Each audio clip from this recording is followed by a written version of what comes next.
બનાસકાંઠા જિલ્લા ભાજપ પ્રમુખ કીર્તિસિંહ વાઘેલાના અધ્યક્ષસ્થાને થરા જલારામ મંદિર ખાતે પ્રદેશ અને જિલ્લા હોદ્દેદારોની મીટિંગ યોજાઈ। બનાસકાંઠા જિલ્લામાં કાંકરેજ તાલુકાના વેપારી મથક થરા ખાતે આવેલ જલારામ બાપાના મંદિર ખાતે ભારતીય જનતા પાર્ટીના તમામ હોદ્દેદારોની મીટિંગ યોજાઈ।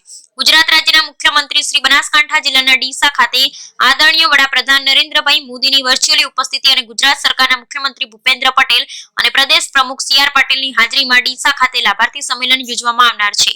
ત્યારે હવે બનાસકાંઠા જિલ્લા ભાજપ પ્રમુખ કીર્તિસિંહ વાઘેલાના અધ્યક્ષસ્થાને થરા જલારામ મંદિર ખાતે પ્રદેશ અને જિલ્લાના હોદ્દેદારો, ધારાસભ્ય અને ચૂંટણી લડેલ વિધાનસભા બેઠકના ઉમેદવાર, મંડળ અને કારોબારી સભ્યો, મોરચાના હોદ્દેદાર, શક્તિ કેન્દ્રના સંયોજક અને પ્રભારી, નગરપાલિકા, તાલુકા પંચાયત, જિલ્લા પંચાયત તેમજ સહકારી આગેવાન, ચેરમેન, વાઇસ ચેરમેન અને ગ્રામ પંચાયતના સરપંચ અને ઉપસરપંચ સહિત સોશિયલ મીડિયા અને આઈટીના સંયોજક અને સહસંયોજક ભારતીય જનતા પાર્ટીના કાંકરેજની મીટિંગમાં ઉપસ્થિત હોદ્દેદારોને ખેસ પહેરાવી સન્માન કરવામાં આવ્યું। જેમાં સૌથી અગત્યની બાબત વિશે વાત કરીએ તો ભારતીય જનતા પાર્ટીની ડિસિપ્લિન અને પ્રોટોકોલ મુજબ જ સમગ્ર કાર્યક્રમનું આયોજન કરવામાં આવે છે અને ફરજિયાત હાજરી પૂરવામાં આવે છે, જેમાં ખ્યાલ આવે છે કે કોણ હાજર છે અને કોણ ગેરહાજર રહ્યા છે। ત્યારે હવે આવનારા દિવસોમાં લોકસભાની ચૂંટણીમાં પડઘમ વાગી રહ્યા છે, ત્યારે ભાજપ સરકાર ધ્યાને રાખી 26 સીટો પર જંગી બહુમતીથી વિજય બનાવવા ઉમેદવાર કમળને દિલ્હી મૂકવા માટે કમર કસી લીધી છે।